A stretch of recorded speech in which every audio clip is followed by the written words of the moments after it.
This week on the Rockbridge Report. Everything we're doing is actually switching more towards digital. We'll tell you how Buena Vista is improving their marketing plan and bringing in new business. Water main breaks have become a reoccurring issue in Lexington. Kylie Sapp will tell you why and how it could affect you. You're going to want to snuggle up to your honey this Valentine's Day. Temperatures will be dipping down into below freezing weather this weekend. I'm Faith Pinu, and I'll be bringing you more on your weekly weather forecast later on in the show. The 26th mock convention for Washington and Lee University has arrived. Find out what speakers are coming and what can be expected by those who attend. All that and more today on the Rockbridge Report.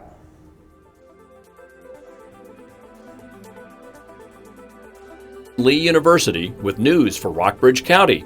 This is the Rockbridge Report. Welcome to the Rockbridge Report. I'm Kate Boswell. And I'm Abhigna Pintala. It's a big weekend in Lexington and Washington and Lee's 26th mock convention. Former Vice President Dick Cheney, commentator Ann Coulter, and former House Speaker Newt Gingrich are among the famous Republicans in town. Barbara Bent sets up the first event of the weekend. I'm here at Lee Chapel before the first event of mock convention. At 5 p.m., the Roger Mudd Center for Ethics will host a debate on the ethics of citizenship. William Galston, former policy advisor to President Bill Clinton, will debate Peter Wehner, senior fellow at the Ethics and Public Policy Center. This is the first of several MockCon events this weekend. The debate is free and open to the public. With Rockbridge Report, I'm Barbara Bent. The Delegates Parade will kick off Friday's events tomorrow morning at 9:30 in downtown Lexington. The first convention session starts at 1:30 p.m. Friday speakers including Dick Cheney, Bob Goodlatte, Ann Coulter, and more. The first convention session on Saturday starts at 10 a.m. Saturday will feature Newt Gingrich, Matt Bevin, and more. The final vote for the Republican presidential nominee is expected around 5:30 p.m. Washington and Lee's MockCon has a strong predicting record. They have currently predicted the party candidate 19 out of 25 times. They have been correct in each Republican MockCon since 1948. After Bernie Sanders' decisive win over Hillary Clinton in New Hampshire Tuesday, the Democratic candidates are now focusing on the next primary, South Carolina. A key voting sector there is African Americans.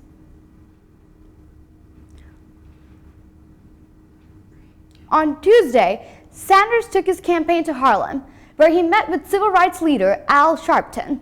The Reverend will meet with Clinton next week before he picks a candidate to endorse. On the campaign trail, the candidates continue to fight for voters. The message that we're bringing forth, that this country is supposed to be a nation of fairness, and we're not seeing that fairness right now. Now we take this campaign to the entire country. We're going to fight for every vote in every state. We're going to fight for real solutions that make a real difference in people's lives.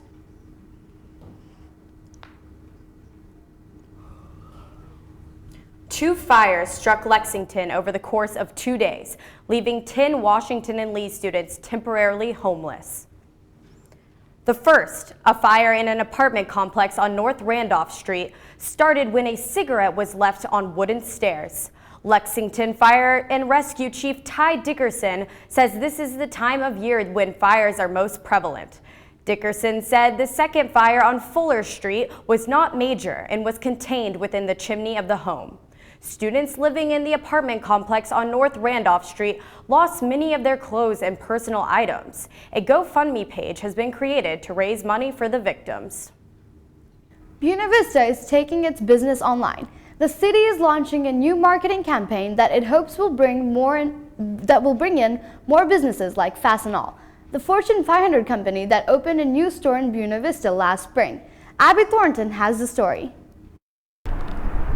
Fastenal, a Fortune 500 industrial supply company, opened a new store in Buena Vista this past March. And the store's manager, Brent Younger, says that the city has its factories to thank. Two of our major customers are here in Buena Vista. So before, the area was serviced out of our store in Stanton, and with a little bit of a drive and just a growing business here with those customers, we decided that we needed to be closer to them. The store's opening last spring may have been a sight for sore eyes, but it was a sight that the city's Director of Economic Development, Brian Brown, plans to see more often. Everything we're doing is actually switching more towards digital because we're seeing about a 70-30 split on what we're getting off the digital platform versus what we're getting off print media platform. City Council has set aside $2,400 for the new campaign, which involves revamping the city website and establishing a strong presence on social media. And Brown says that while the objective of the campaign is to attract companies like Fastenal, it will also benefit the city's handful of industries. Fastenal is a company that came here as a result of having services to business services, and those are the type of companies that we're trying to go after. We can show the niche, show the need. This is what we have, this is what our industries need. Come here and provide that for them. Right now, Brown is working to make the city website compatible for mobile devices. And he says that while Buena Vista has never done a good job of marketing itself before, he hopes that by going digital, the city can bring in more businesses and boost its economy. For the Rockbridge Report, I'm Abby Thornton. Healthy Foods Co-op officially closed its doors last week, but the building won't be vacant for long. The closed market's general manager, Amity Hopkins, is opening a vegetarian and vegan restaurant in the space. She hopes to open the Blue Phoenix Cafe in as little as 3 weeks. The cafe is currently being transformed into a full restaurant, with more seating and space to feature local artists and musicians. The U.S. Justice Department is fed up with the city of Ferguson. It filed a 56-page lawsuit claiming the city continues to violate the rights of African Americans, even after the shooting death of Michael Brown. The legal action comes after communication between the city and the DOJ broke down. CNN's Mary Maloney reports. We intend to aggressively prosecute this case, and we intend to prevail. The Attorney General says the city of Ferguson targets African Americans. The residents of Ferguson have suffered the deprivation of their constitutional rights, the rights guaranteed to all Americans, for decades. They have waited decades for justice. They should not be forced to wait any longer. Federal investigators say some police officers would stop people and arrest them without cause and use unreasonable force to generate city revenue. They think I got this hoodie on, I'm a bad guy. The DOJ spent 7 months negotiating with the city to reform the police department and court system. But when the deal was submitted to council members for a vote Tuesday night, they changed those terms by adding 7 amendments that, among other things, modify deadlines, fees, and watered down staffing requirements. There is no reason to enter into an agreement that we know that we cannot live up to, or that is financially impossible to live up to. And it serves no one's purpose for us to fail. The Justice Department wasted little time and responded with a court filing. But the action highlights a period of racial tension many in the city want to move on from. It's time to stop all this Ferguson's going under stuff and get it. And later, Faith Pinu has a frigid forecast for this Valentine's Day weekend. We'll tell you how the colder temperatures could be causing water main breaks and why this problem is not going to end soon. All that and more next.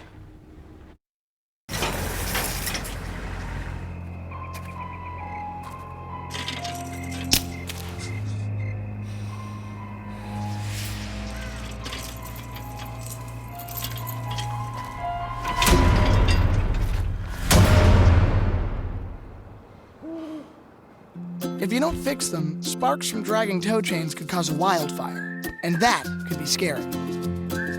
Not smoky. Only you can prevent wildfires. In the small town of Elmira, New York, a boy was born into an all-American family. The odds of him achieving his dream in the fashion industry? 1 in 23 million. The odds of having a child diagnosed with autism? 1 in 68. I am Tommy Hilfiger, and my family is affected by autism. Learn more at autismspeaks.org/signs.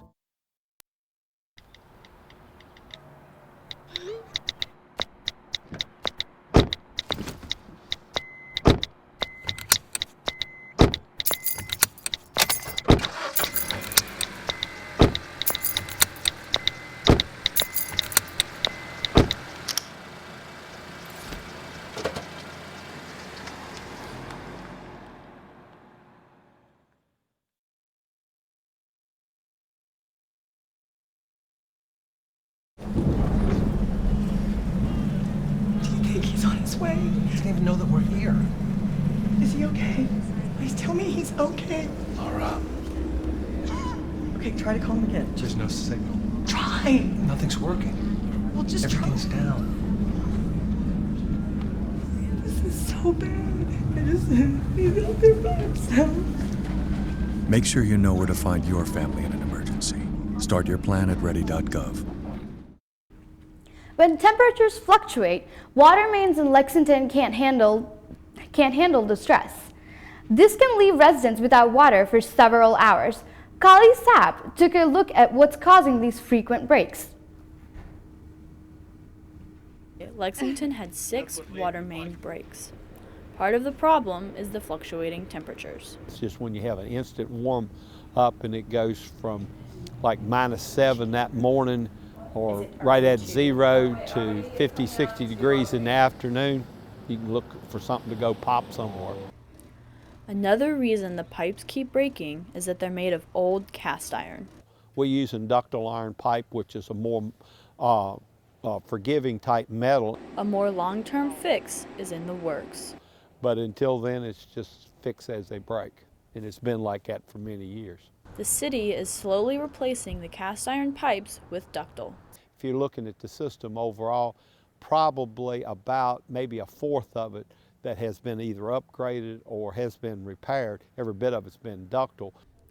But now the city is looking at putting a long-term fix into the budget. The proposed plan would cost about $20 million and would take many years. Although the city is slowly replacing the pipes, water main breaks will likely continue to be a problem as the winter progresses. For the Rockbridge Report, I'm Kylie Sapp. This week, we've seen some colder temperatures. Faith Pinu joins us to tell us what weather we can expect next. Faith? Thanks, Kate. That's right. We're looking really into the heart of February right now with low temperatures and even a bit of chance of snow. In Lexington, we have a high of 26 degrees and a low of 19 with a strong biting wind coming in from the northwest. Lexington is really remaining consistent with the rest of our region. If you look to the map of the rest of our region, we are staying around 30 degrees with mostly sunny skies and some sunny skies there in Buena Vista. Down in Lexington, we have some sunny skies, and up there in Charlottesville, we have some sun as well. Covington is really the outlier over there with 15 degrees, so if you're watching this from Covington, stay warm over there. Looking ahead to our 5-day forecast, first we're going to look at our satellite image.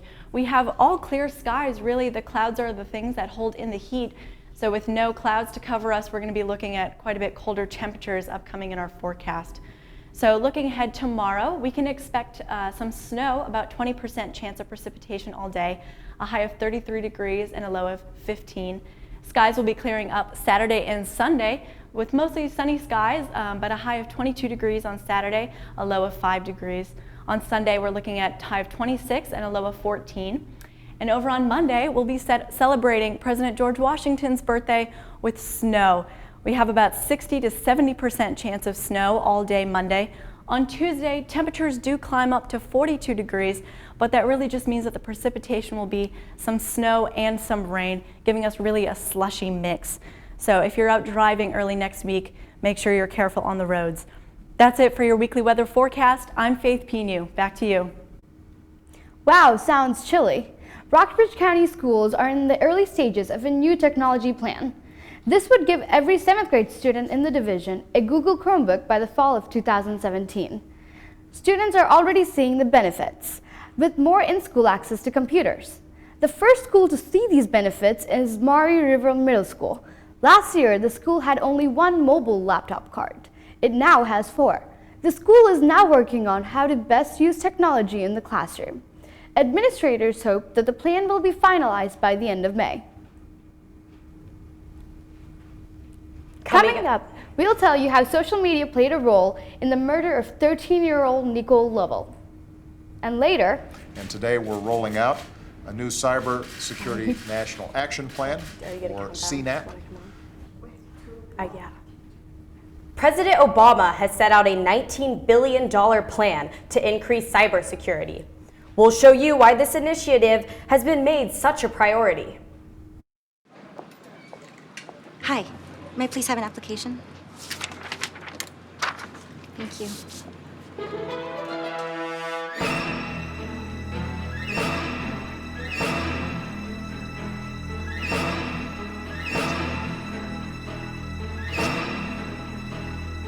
Skip the drama.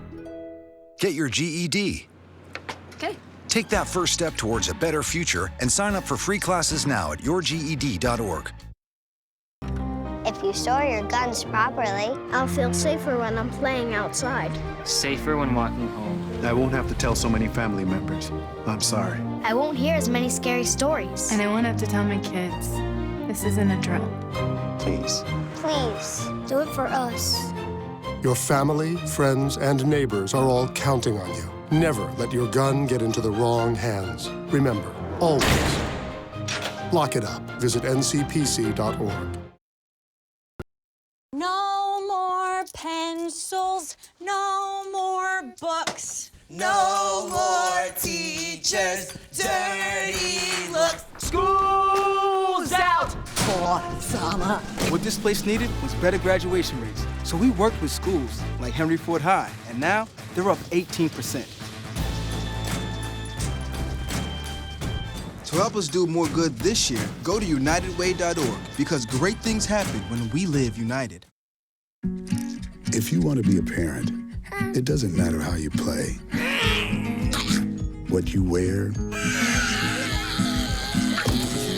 how you dance, or even what direction life takes you. You just need to be there. You don't have to be perfect to be a perfect parent. Thousands of teens in foster care don't need perfection. They just need you. And then you're on again. The father of a 13-year-old girl killed by a Virginia Tech student is warning about the dangers of social media. The girl's father, David Lovell, appeared on an episode of Dr. Phil that aired Wednesday. He said that they had been concerned about his daughter's online conversations with older men. Lovell added that he partially blames himself for not putting an end to the conversations. President Barack Obama also has his focus on online safety. President Barack Obama signed an executive order yesterday aimed at increasing the security of federal government computers and data systems. The move comes after several high-profile hacks at various agencies, including a recent breach at the Justice Department.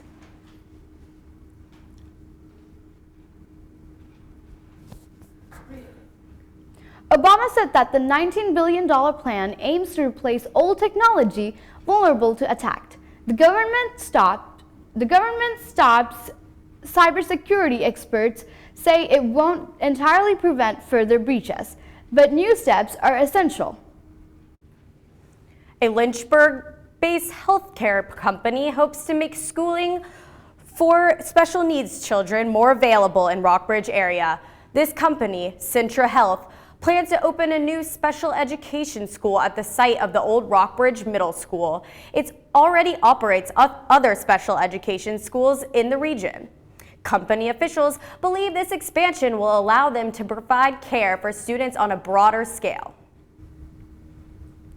Coming up next, Asher will tell us how local sports teams did this week and what teams are kicking off their season. You may have a new Wednesday night activity if you like to play ping pong. When we come back, we'll tell you where to go and where you can play against the local competition. And Tommy can't dance, so we're gonna put some ants in their pants. Aww. Kids will spend 22 minutes watching us, the super duper party troopers, sing about ants in their pants. Isn't that funny? Ants in their pants, they've got ants in their pants, they've got ants in their pants. Brushing for 2 minutes now can save your child from severe tooth pain later. 2 minutes, twice a day. They have the time.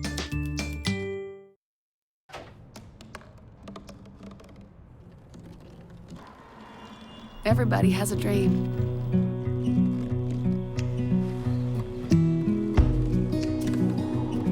Mine was to see the ocean.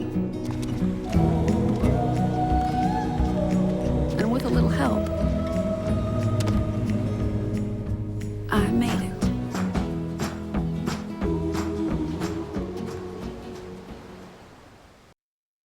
So, I'm kind of new here, but I've noticed a trend. My human does this funny thing where she goes around and gets all my toys, and then she hides them in that basket by the door. But it's always the same basket, and it's always in the same place. And then she acts so surprised when I find them, but, she's putting them in the same basket. Again. It's like, hello? That's where you put it last time. You were the worst at hide and go seek.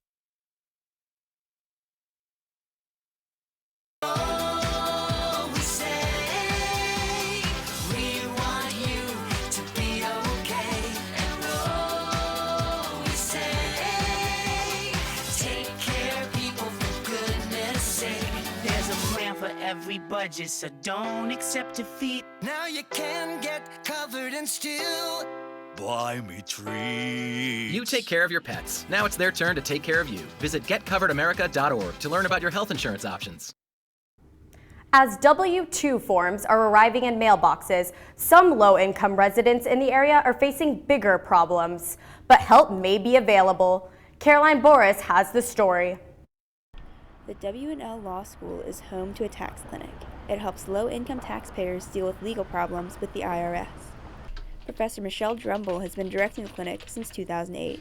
We are a controversy clinic. We don't do routine tax planning or routine tax preparation. Christina Tassaranti is a third-year law student. This is her second semester working in the tax clinic. It's helping people who are financially distressed, who really are in a situation where they don't know where to turn. Getting help from the clinic is free to anyone in the state whose income is low enough, but it does more than just meet with individuals. Another one of our focuses is that we engage in general outreach to the community on specific issues, and we try to focus on issues that are timely. I'm actually going to go to a veterans event to let veterans know that we are a low-income tax clinic. Aside from contacting veterans, the tax clinic is working on outreach related to the Affordable Care Act. In the past, it's done outreach for adoption and earned income taxes. It's been a really, really great learning experience from a student's perspective, learning how to interact with clients, learning how to interact with the IRS, and then also doing some public good. People are we get very anxious when the IRS sends them mail, and our greatest goal is just to be able to help them through the process and use our experience to make sure that they're fairly represented. Drumble says that at any given time, the clinic has anywhere from 40 to 45 open cases. The clinic is busy all year, but there is a spike in activity around February. With the Rockbridge Report, I'm Caroline Boris. We are joined now for our local weekly sports report by Asher Stevens-Lubin. Asher? Thanks, Kate. Our local colleges have some season starts this week. W&L men's lacrosse has its first game against Christopher Newport tonight at 7.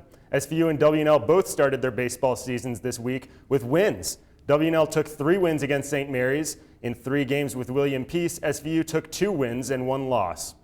In college basketball, VMI suffered a 60-92 loss to Wofford on Monday, bringing them to a 6-17 season. SVU men's basketball took a win over Frostburg State last night, bringing their season to 9-13. SVU women's basketball also won against Frostburg yesterday, 83-66.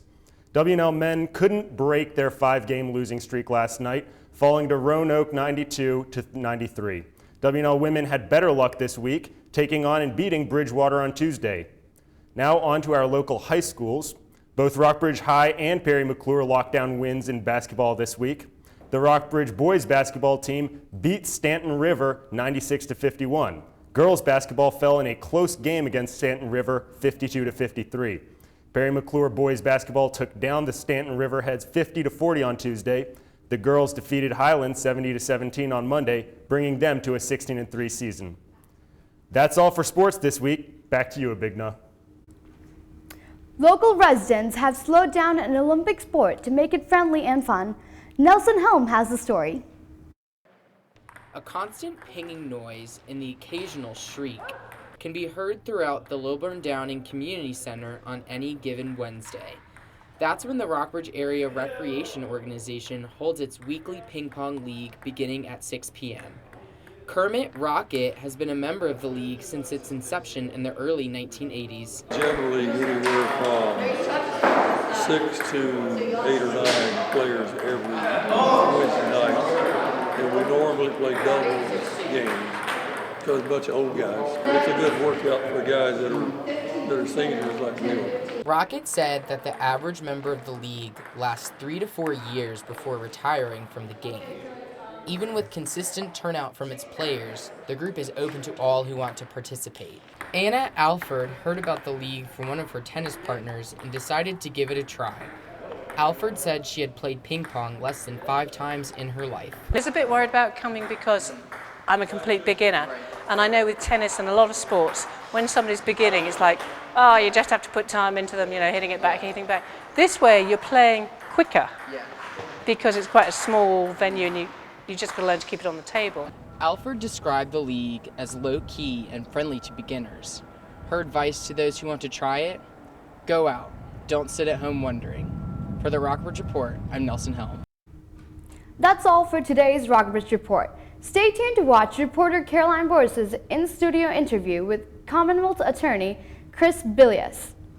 Join us again next Thursday and visit our website at any time at rockbridgereport.academic.wlu.edu. Thank you for watching.